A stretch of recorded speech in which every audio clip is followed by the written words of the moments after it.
إن الحمد لله نحمده ونستعينه ونستغفره ونعوذ بالله من شرور أنفسنا ومن سيئات أعمالنا. من يهدي الله فلا مضل له ومن يضلل فلا هادي له.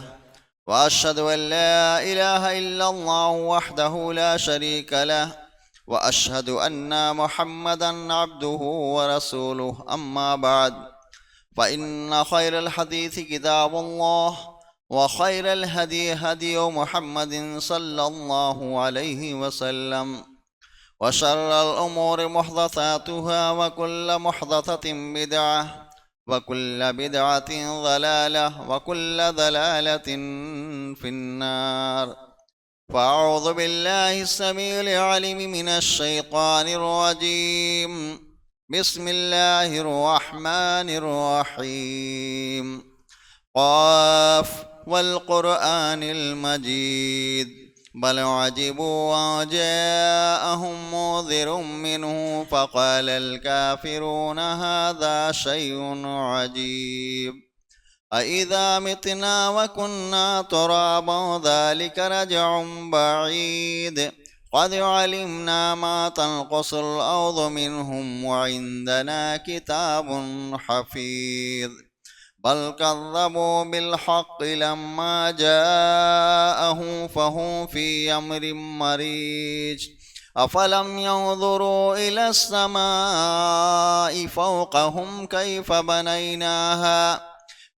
بنيناها وزيناها وما لها من فروج. وقال الله تبارك وتعالى في موضع آخر: يوم تبيض وجوه وتسود وجوه، فأما الذين اسودت وجوههم أكفرتم بعد إيمانكم فذوقوا العذاب بما كنتم تكفرون. وأما الذين ابيضت وجوههم ففي رحمة الله هم فيها خالدون. ہر قسم کی تعریفات، حمد و ثنا، بڑائی، کبریائی اس اللہ رب العالمین کے لیے ہے جو سارے جہان کا تنہا اکیلا مربی اور پالنہار ہے۔ فللہ الحمد حمدا کثیرا۔ بعدہ درود و سلام نازل ہو تمام انبیاء کرام پر، خصوصاً ہمارے آخری نبی جناب محمد مصطفیٰ صلی اللہ تعالی علیہ وسلم پر، کہ جن کے ذریعے ہم اور آپ کو دین اسلام ملا۔ حضرات، خطبہ مسنونہ کے بعد میں نے آپ حضرات کے سامنے سورہ آل عمران کی آیت نمبر 106 اور 107 کی تلاوت کی ہے۔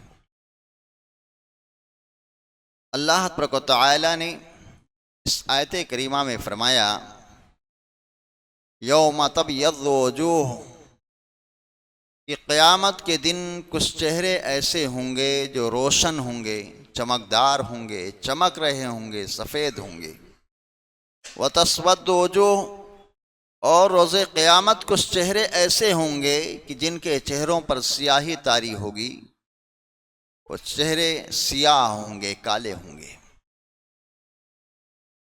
فَأَمَّا الَّذِينَ اسْوَدَّتْ وُجُوهُهُمْ، بہرحال جن کے چہروں پر سیاہی طاری ہوگی ان سے کہا جائے گا: اَكَفَرْتُمْ بَعْدَ ایمانکم، کہ کیا تم ایمان لانے کے بعد کفر کر بیٹھے تھے؟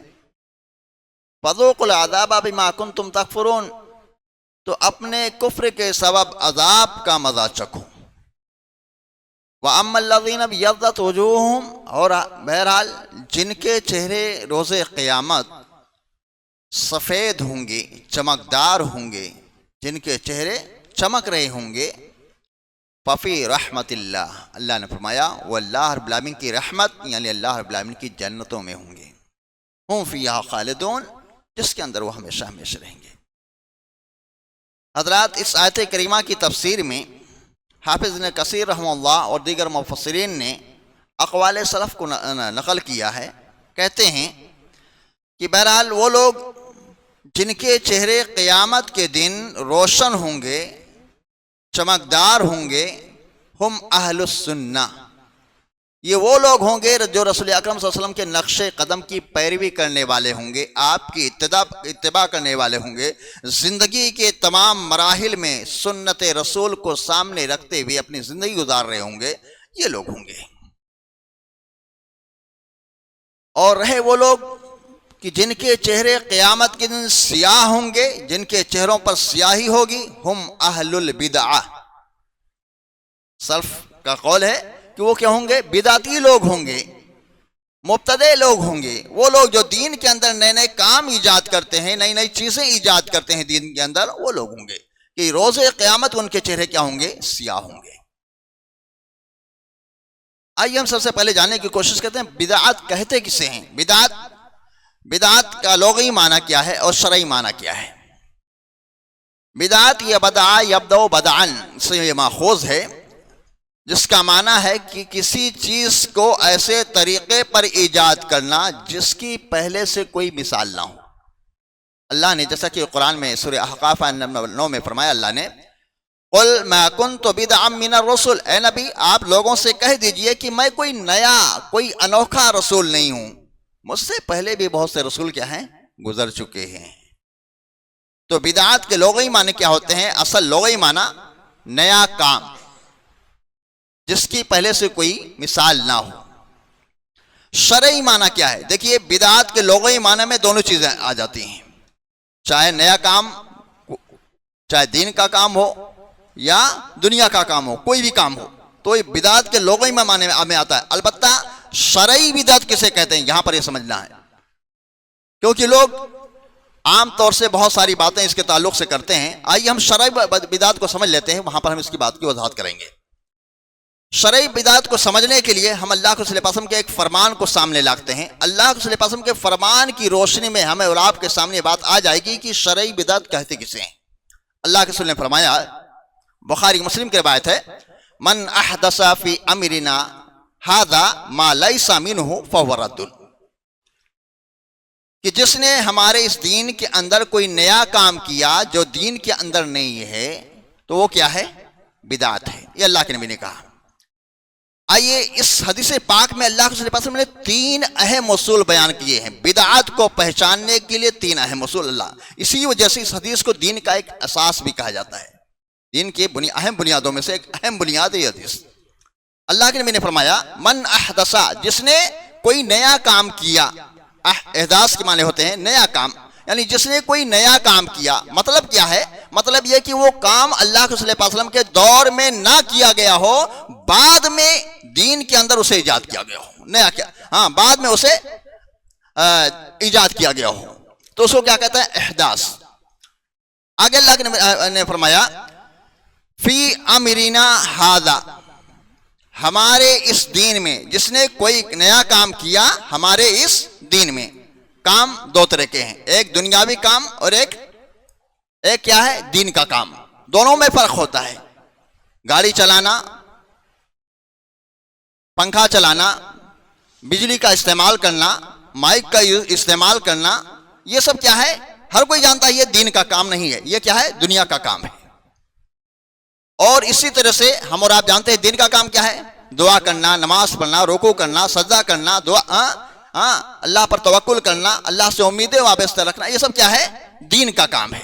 تو دنیا کا کام اور دین کے کام میں کیا ہے؟ فرق ہے۔ اللہ کے نبی نے یہ کیا اصول بتلایا ہے کہ جس نے نیا کام کیا فی امرنا ھذا، ہمارے اس دین میں، یعنی نیا کام جو کر رہا ہے وہ دین سمجھ کر کے کر رہا ہے، نیا کام جو کر رہا ہے وہ دین سمجھ کے کر رہا ہے، دنیا نہیں۔ یہاں پر یہ لوگ کیا کہتے ہیں؟ یہ بھی کیا بدعت ہے، یہ پنکھا بھی بدعت۔ ارے اللہ کے نبی نے کیا کہا ہے؟ دین کہا ہے کہ ہمارے اس دین کے اندر جس نے نیا کام کیا، اس سے دنیا کا کام نکل جاتا ہے۔ تو فی امرنا ھذا ما لیس منہ، آگے اللہ کے رسول نے فرمایا کہ جو اس دین کے اندر نہیں ہے، یعنی جس کی کوئی دلیل دین کے اندر موجود نہیں ہے۔ دلیل کیا ہوتی ہے؟ اللہ کے رسول، اللہ کا فرمان اور اللہ کے رسول صلی اللہ علیہ وسلم کا فرمان، یہ دلیل ہے۔ تو جس نے نیا کام کیا، دین سمجھ کر کے کیا، اور وہ بغیر دلیل کے کیا، تو وہ بدعت کہلائے گی۔ وہ کیا ہے؟ بدعت کہلائے گی۔ نیا کام کیا، کام نیا ہے اور دین کے اندر اندر نہیں ہے اور بغیر دلیل کے کر رہا ہے تو وہ کیا ہے؟ بدعت کہلائے گی۔ اللہ کے نبی نے کہا فَهُوَ رَدٌّ، تو چیز کیا ہے؟ مردود ہے، غیر قابل قبول ہے، اس کو قبول نہیں کیا جائے گا۔ تو یہ بدعت کی شرعی تعریف ہے میرے بھائیوں، کہ آدمی کوئی نیا کام کرے دین سمجھ کر کے کرے اور بغیر دلیل کے کرے تو وہ بدعت ہے۔ یہی بدعت کی شرعی تعریف ہے میرے بھائیوں۔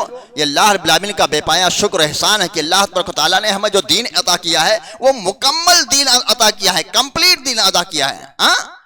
اور مکمل کسی کو کہتے ہیں کہ جس کے اندر نہ تو اپنی طرف سے کسی چیز کی کمی کی جا سکے اور نہ ہی اپنی طرف سے کوئی چیز اس میں بڑھایا جا سکے۔ مثلا ایک گلاس ہے، آپ پانی لے کر آئیں گلاس کے اندر، آپ سے تو بھرا ہوا گلاس کس کو کہتے ہیں؟ مکمل گلاس پانی کس کو کہیں گے؟ کہ جس کے اندر ایک قطرہ نہ تو کم کرنے کی گنجائش ہو اور نہ ایک قطرہ بڑھانے کی گنجائش ہو، اس کو کیا کہا جاتا ہے؟ مکمل۔ اللہ نے اعلان کیا قرآن میں اليوم اکملت لکم دینکم واتممت علیکم نعمتی ورضیت لکم الاسلام دینا، آج میں نے تمہارے لیے تمہارے دین کو مکمل کر دیا ہے، اللہ نے اعلان کیا ہے۔ اور یہ جو دین ہمیں ملا ہے یہ کامل دین ملا ہے میرے بھائیوں، اور یہ ہمارے اور آپ کے لیے بڑی خوشبختی کی بات ہے، اللہ نے ہمیں کیا ہے؟ دین کامل عطا کیا ہے میرے بھائیوں۔ اور یہ ہمارے اور آپ کے لیے بڑے فخر کی بات ہے۔ ایک یہودی آیا تھا حضرت عمر فاروق رضی اللہ تعالیٰ عنہ کے پاس، اس نے کہا اے عمر فاروق، اللہ تعالیٰ نے آپ کے قرآن میں ایک آیت ایسی نازل کی ہے کہ اگر وہ آیت اللہ تعالیٰ ہماری کتاب تورات کے اندر نازل کرتا تو اس دن ہم عید مناتے، خوشیاں مناتے۔ حضرت عمر فاروق رضی اللہ تعالیٰ عنہ نے کہا وہ کون سی آیت ہے؟ اس نے یہی آیت کی تلاوت کی الیوم اکملت لکم دینکم واتممت علیکم نعمتی ورضیت لکم الاسلام دینا۔ حضرت عمر فاروق رضی اللہ تعالیٰ عنہ بہت جواب کیا دیا، انہوں نے کہا اے یہودی سن لے، یہ آیت جس وقت نازل ہوئی، جہاں نازل ہوئی اور جس تاریخ کو نازل ہوئی سب کچھ مجھے معلوم ہے، لیکن مجھے اس چیز کا اختیار نہیں دیا گیا ہے کہ میں اپنی طرف سے اس دین کے اندر کوئی چیز ایڈ کروں یا کوئی مسئلہ شامل کروں یا اس دین کے اندر نئی عید مناؤں، نئی عید شامل کروں، مجھے اس کا اختیار نہیں دیا گیا ہے۔ ہمارے نبی نے جو کر کے دکھایا وہی ہمارے لیے دین ہے میرے بھائیوں۔ تو معلوم کیا ہو میرے بھائیوں کہ شیطان، یہ جانتے ہو، یہ شیطان ہر دور میں انسانوں کو گمراہ کرنے کے لیے دو راستے اختیار کرتا ہے۔ پہلا راستہ وہ اختیار کرتا ہے، انسان کے پاس آتا ہے بے دینی کے نام پر، انسان کے پاس آتا ہے شیطان، کیا ہے؟ نفسانی خواہشات کا شکار بنا کر کے انسان کو بے دینی کے کام پر ڈالتا ہے۔ یہ پہلا ذریعہ ہوتا ہے شیطان کا، انسانوں کو گمراہ کرنے کا۔ اور انسانوں کو گمراہ کرنے کا جو دوسرا ذریعہ شیطان کا ہے وہ کیا ہے؟ شیطان انسان کے پاس آتا ہے دین کے نام پر، پھر لوگ دین کے نام پر نئے نئے کام کرنے لگتے ہیں، رسول پاک کی محبت کے نام پر نئے نئے کام کرنے لگتے ہیں، اللہ کی محبت کے حصول کے لیے نئے نئے کام کرنے لگتے ہیں، جبکہ اللہ نے کیا کہا ہے قرآن میں؟ اللہ نے واضح کر دیا ہے قرآن کے اندر وَأَنَّ هَذَا صِرَاطِي مُسْتَقِيمًا فَاتَّبِعُوهُ، اے لوگو یہ میرا سیدھا راستہ ہے، لہذا سیدھے راستے پر چلے جانا۔ وَلَا، آگے اللہ نے فرمایا وَلَا تَتَّبِعُوا السُّبُلَ، اور ادھر ادھر دیکھیے، اس سیدھے راستے کے دائیں بائیں ادھر ادھر بہت سے راستے ہیں جو شیطانی راستے ہیں، اللہ نے واضح کر دیا ہے، جو شیطانی راستے ہیں، بدعت و خرافات کی راہیں ہیں، وہ گمراہی کی راہیں، ادھر ادھر بھٹکنے کی کوشش کرو گے تو گمراہ ہو جاؤ گے، اللہ نے پہلے بیان کر دیا ہے۔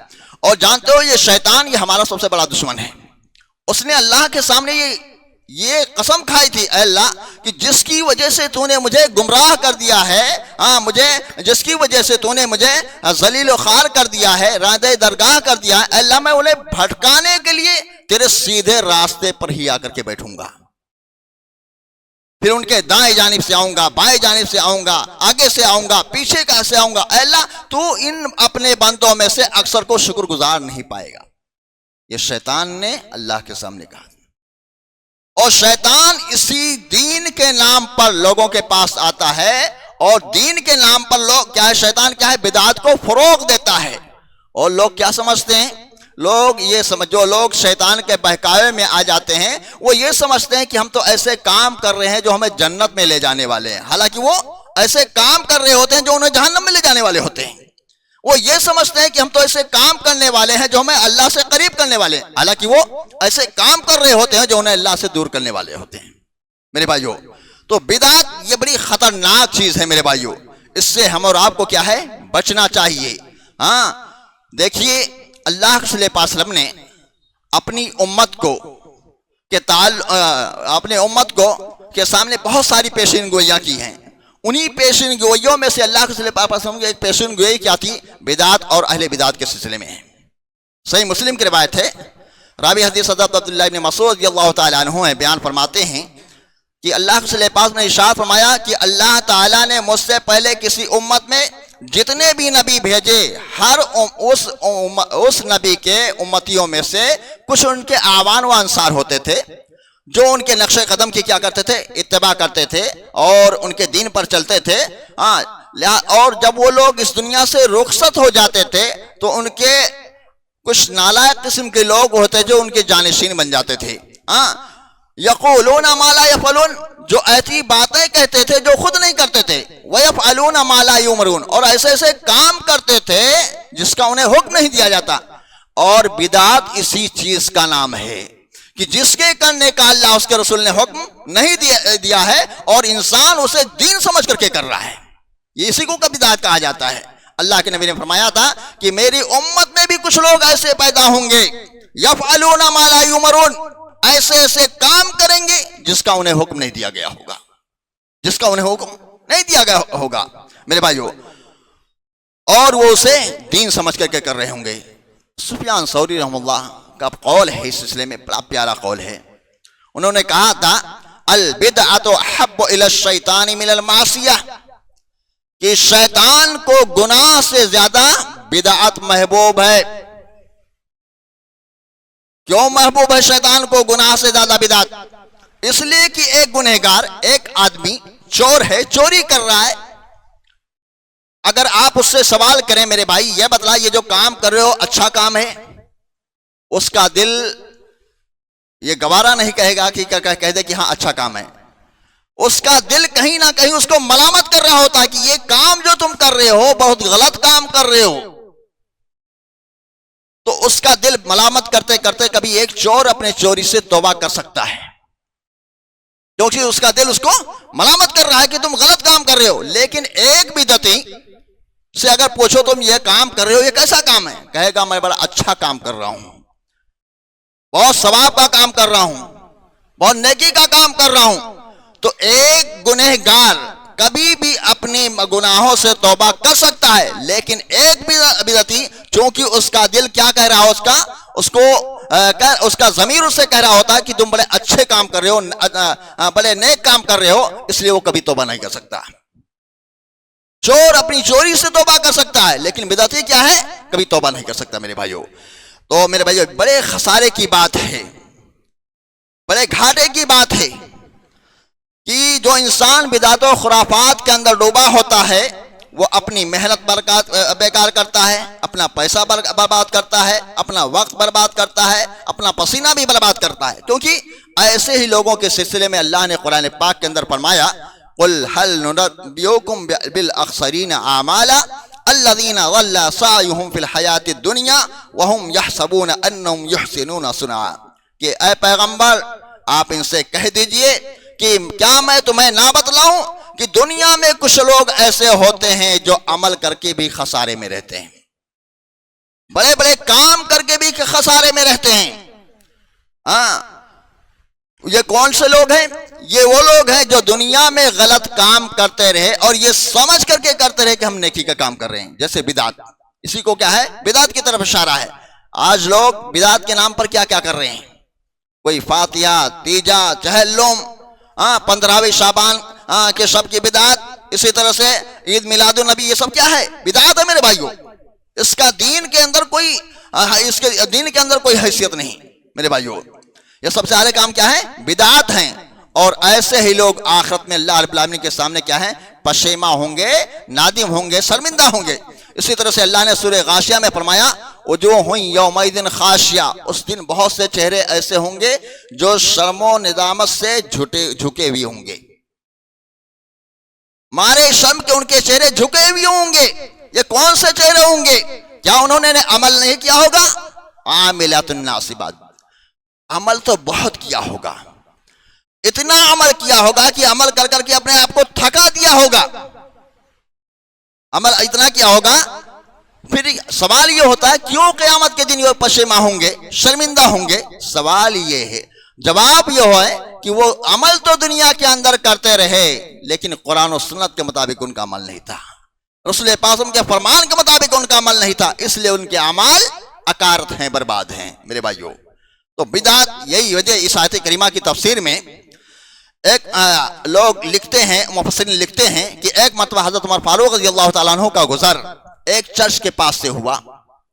انہوں نے چرچ میں ایک راہب کو دیکھا کہ وہ عبادت میں اپنے آپ کو پوری طرح سے تھکا رہا ہے، بڑی محنت کر رہا ہے. اس کی محنت کو دیکھ کر کے حضرت عمر فاروق رضی اللہ تعالیٰ عنہ رو پڑے، کہنے لگے یہ بیچارہ اپنے آپ کو عبادت میں اس قدر تھکا رہا ہے، حالانکہ اس کی محنت رائے گاہ جائے گی، برباد ہو جائے گی، کیونکہ اللہ نے قرآن میں فرمایا وجوہ یومئذ خاشعہ عاملۃ ناصبہ. کام تو کر رہا ہے لیکن اس کا کام کیا ہے؟ شریعت کے مطابق نہیں ہے، اس لیے اس کی عبادت کیا ہے؟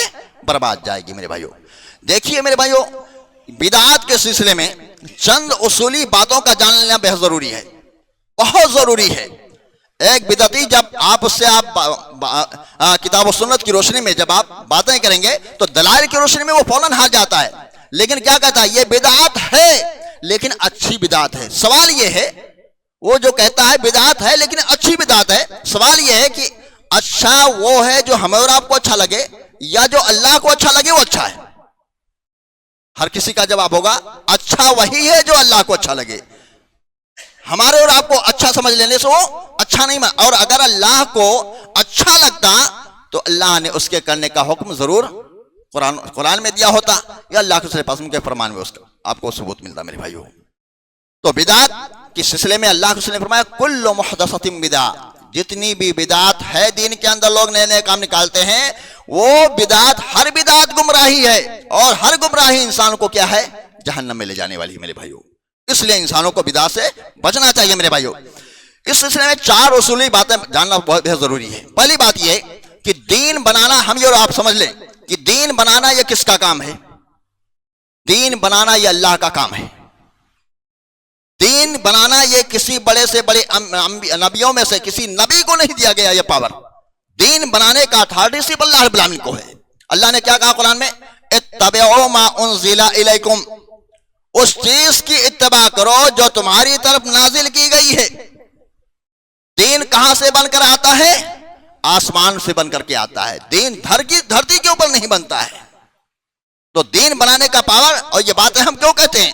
اللہ تعالیٰ نے پرانی قوموں کے تعلق سے جو دین کے اندر نئی نئی چیزیں ایجاد کر لیے تھے، ان کے تعلق سے اللہ نے قرآن میں فرمایا. کیا فرمایا؟ سورہ شورى آیت نمبر 21 کے اندر ام لہم شرکاء شرعوا لہم من الدین ما لم یأذن بہ اللہ، کہ کیا ان کو اللہ کا کوئی پارٹنر مل گیا ہے جو انہیں دین بنا کر کے دے رہا ہے جس کی اجازت اللہ نے نہیں دی ہے. معلوم کیا ہوا اس آیت کریمہ کا کہ دین بنانے کا پاور، دین بنانے کا اتھارٹی، دین بنانے کا حق صرف اللہ رب العالمین کو حاصل ہے. اس کے علاوہ کسی بڑے سے بڑے انبیاء کو بھی اس کا پاور نہیں دیا گیا میرے بھائیوں. آئیے دیکھیے، اللہ کے صلی اللہ علیہ وسلم معراج میں گئے، اللہ کے پاس معراج کی رات اللہ کے پاس گئے. اللہ نے آپ کو 50 وقت کی نمازوں کا تحفہ دیا. آئے موسیٰ علیہ السلام کے پاس. موسیٰ علیہ السلام نے کہا، سوال کیا، اے اللہ کے نبی یہ بتلائیے کہ اللہ تعالیٰ نے آپ کی امت کو تحفے کے طور پر کیا دیا؟ کہا 50 وقت کی نمازوں کا تحفہ دیا. کہا یہ تو بہت زیادہ ہے، تمہاری امت اتنے وقت کی نمازیں نہیں پڑھ پائے گی، جاؤ اللہ سے کم کراؤ. گئے اللہ کے پاس اللہ کے نبی، اللہ نے 10 کم کیا، 40 ہوا. آئے موسیٰ علیہ السلام کے پاس. موسیٰ علیہ السلام نے کہا کتنا کم ہوا؟ کہا 10. کہا 40 ہے بھی، یہ 40 بھی تمہاری امت 40 وقت کی نماز نہیں ادا کر پائے گی، جاؤ اللہ کے پاس. اس طرح سے بار بار گئے اللہ کے نبی، بار بار اللہ کے پاس گئے اور جب 5 وقت کی نماز رہ گئیں، موسیٰ علیہ السلام نے کہا پھر بھی ابھی زیادہ ہے، جاؤ اللہ کے پاس۔ اللہ کے نبی پاس نے معذرت کر دی، نہیں گئے اللہ کے پاس، 5 وقتی نمازیں فرض ہیں۔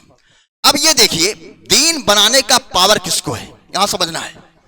حضرت موسیٰ علیہ السلام کتنے بڑے جلیل القدر نبی تھے، کتنے بڑے پیغمبر تھے حضرت موسیٰ علیہ السلام، اور اللہ کے نبی تو امام الانبیاء تھے۔ اللہ نے 50 وقت کی نمازیں فرض کی، کیا ان دونوں نے کہا کہ آؤ اس کو ہم لوگ آپس میں کم کر لیتے ہیں؟ نہیں، موسیٰ علیہ السلام نے کہا فرج الی ربک، جاؤ اللہ کے پاس، دین بنانے کا اتھارٹی صرف اسی کو حاصل ہے، اس کے اندر کمی بیشی کرنے کا اتھارٹی صرف اللہ رب العالمین کو حاصل ہے۔ جب اللہ کے بڑے بڑے انبیاء کو دین بنانے کا اتھارٹی نہیں دیا گیا، دین کے اندر کسی چیز کو کمی بیشی کرنے کی اجازت نہیں دی گئی، تو ایک عام مولوی کو یہ پاور کہاں سے مل گیا جو طرح طرح کی باتیں دین کے اندر ایجاد کر کے لوگوں کے درمیان پھیلا رہا ہے میرے بھائیو، اور لوگ اس کو دین سمجھ کر کے کر رہے ہیں۔ معمولی سی چیز تھی، کمی بیشی کر سکتے تھے، لیکن نہیں، اللہ نے اس کا پاور، اس کا اتھارٹی موسیٰ علیہ السلام جیسے پیغمبر اور اللہ کے نبی پاس کو بھی نہیں دیا۔ اللہ کے پاس جانا کا پڑا کم کرانے کے لیے، دین بنانے کا پاور یہ صرف اللہ رب العالمین کو حاصل ہے میرے بھائیو۔ اسی طرح سے دوسری بات ہم اور آپ جان لیں اس کے بدعت کے تعلق سے، کہ یہ دین ایک دم مکمل ہو چکا ہے، اس کو اللہ تعالیٰ نے کمپلیٹ کر دیا ہے، اور اس کا اعلان بھی اللہ نے کر دیا۔ کیا کہا اللہ نے؟ الیوم اکملت لکم دینکم، آج میں نے تمہارے لیے تمہارے دین کو مکمل کر دیا ہے۔ اب اگر کوئی شخص دین کے اندر کوئی چیز کو ایڈ کرتا ہے، کسی چیز کو شامل کرتا ہے، کوئی نئی عید نکالتا ہے، تو میرے بھائیوں اس سے بڑا گمراہ کون ہو سکتا ہے؟ وہ ایک طرف اللہ کے اس فرمان کا منکر ہو رہا ہے، اللہ نے کہا ہم نے دین اسلام کو مکمل کر دیا، اور یہ کہہ رہا ہے کہ نہیں، دین کے اندر یہ بھی چیزیں ہیں۔ اور دوسری طرف اللہ صلی اللہ علیہ وسلم کی رسالت کا بھی منکر ہو رہا ہے۔ اللہ کے نبی نے اعلان کر دیا تھا صحابہ کے سامنے حجۃ الوداع کے موقع پر، اے میرے صحابہ، میں نے کیا تم تک اللہ کے پیغام کو نہیں پہنچا دیا؟ تمام صحابہ نے کہا تھا ہاں اللہ کے نبی، آپ نے اللہ کے پیغام کو پہنچا دیا۔ اللہ کے نبی نے کہا تھا گواہ رہنا۔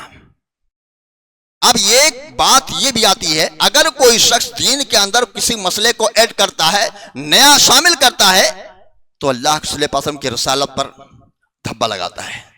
ایک تو ہم اور آپ سمجھ لیں، ایک تو یہ یا تو اللہ کے نبی صلی اللہ علیہ وسلم کو وہ بات معلوم نہیں تھی، دین کے تعلق سے وہ بات معلوم نہیں تھی، یا اللہ کے نبی کو وہ بات معلوم تھی نہیں تھی، معلوم تھی لیکن اللہ کے نبی نے بتایا نہیں۔ دو چیزیں اللہ کے نبی پاسم پر ثابت ہوتی ہیں میرے بھائیو اس طرح سے۔ تو ایک طرف انسان اللہ کی کتاب کا منکر ہو رہا ہے، دوسری طرف اللہ کے پاسم کی رسالت کا بھی منکر ہو رہا ہے، تو یہ بدعت کی سب سے بڑی خرابی ہمیں بھائیو۔ اسی طرح سے اللہ تعالیٰ نے کسی اور کو دین بنانے کا پاور نہیں دیا ہے، کسی اور کو دین بنانے سے اللہ نے منع بھی کیا ہے میرے بھائیو۔ اللہ نے کیا کہا سورہ حجرات کے اندر؟ یا ایھا الذین آمنوا لا تقدموا بین یدی اللہ ورسولہ، اے وہ لوگوں جو ایمان لائے ہو، اللہ اور اس کے رسول سے آگے مت پڑھو۔ کہا مطلب یہ ہے کہ دین کے معاملے میں اللہ اس کے رسول سے آگے بڑھنے کی کوشش مت کرو۔ نیس پیالے نبی نے کیا فرمایا؟ ایاکم ومحدثات الامور، اے لوگو دین کے اندر نئے نئے کام ایجاد کرنے سے بچنا، اپنے آپ کو بچا کے رکھنا۔ اور آج لوگ منمانی جس طرح سے چاہتے ہیں دین کے اندر مسائل کو ایڈ کرتے جاتے ہیں میرے بھائیوں۔ اسی طرح سے چوتھی بات ہم اور آپ جان لیں، آخری بات، کہ اگر کوئی شخص اپنے آپ کو بہت بڑا دانشور کہتا ہے، اپنے آپ کو بہت بڑا علامہ کہتا ہے، اور اپنے آپ کو بہت بڑا دین کا سمجھنے والا کہتا ہے، اور یہ کہتا ہے کہ دین کے اندر یہ چیزیں ہیں، اپنی طرف سے کوئی دین کر کے پیش کرتا ہے لوگوں کے سامنے، تو وہ ریجیکٹ مانا جائے گا۔ وہ کیا ہے؟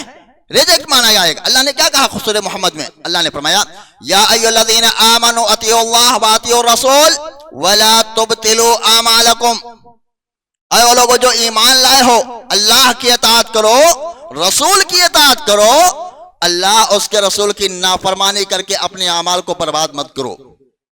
اللہ کے رسول نے کہا ایاکم ومحدثات الامور، دین کے اندر نئے نئے کام ایجاد کرنے سے اپنے آپ کو رو کے رکھنا، بچا کے رکھنا۔ اور لوگ مخالفت کر رہے ہیں کہ نہیں؟ دین کے اندر اگر کسی مسئلے کو ایڈ کر رہے ہیں تو گویا کہ اللہ کے رسول کے اس فرمان کی کیا ہے؟ مخالفت کر رہے ہیں۔ تو اللہ نے کیا کہا قرآن میں؟ اللہ کی اطاعت کرو، رسول کی اطاعت کرو، اور اپنے اعمال کو برباد مت کرو۔ یعنی اللہ اس کے رسول کی نافرمانی کر کے اپنے اعمال برباد مت کرو میرے بھائیو۔ اور اس پیارے نبی نے فرمایا من احدث فی امرنا ھذا ما لیس منہ فہو رد، جس نے دین کے اندر کوئی نیا کام ایجاد کیا جو اس دین کے اندر نہیں ہے، بغیر دلیل باتیں کہہ رہا ہے، تو وہ مردود ہے، غیر قابل قبول ہے، اللہ کی نگاہ میں اس کی کوئی حیثیت نہیں۔ نیز پیارے نبی نے فرمایا من عمل عملا لیس علیہ امرنا فہو رد، کہ جس نے کوئی ایسا کام کیا جس کے سلسلے میں ہمارا کوئی حکم نہیں ہے تو وہ مردود ہے، غیر قابل قبول ہے۔ تو میرے بھائیو، بدعت بڑی خطرناک چیز ہے، اس سے انسان اپنی دنیا اور آخرت دونوں برباد کر لیتا ہے، اللہ کے کلام کا منکر ہوتا ہے، رسول پاک صلی اللہ علیہ وسلم کے فرمان کا منکر ہوتا ہے، اور اس طرح سے انسان اللہ اس کے رسول کی نافرمانی کر کے اپنی عاقبت کو برباد کر لیتا ہے۔ اس لیے میرے بھائیو، بدعت سے بچنا بے حد ضروری ہے۔ ہاں، اور یہ شیطان کو بدعت سب سے زیادہ محبوب ہوتا ہے، کیونکہ ایسا انسان جو بدعت میں مشغول ہو جاتا ہے، شیطان اس کا پیچھا چھوڑ دیتا ہے، کیونکہ یہ ہمارا ہی کام کر رہا ہے میرے بھائیو، کیونکہ وہ سمجھتا ہے کہ یہ ہمارا ہی کام کر رہا ہے۔ اخیر میں اللہ رب العالمین سے دعا کرتے ہیں کہ اللہ رب العالمین کتاب و سنت کی روشنی میں جو ہم نے باتیں سنی ہیں اس کے مطابق ہم تمام لوگوں کو عمل کرنے کی توفیق عطا فرما۔ آمین، تقبل یا رب العالمین۔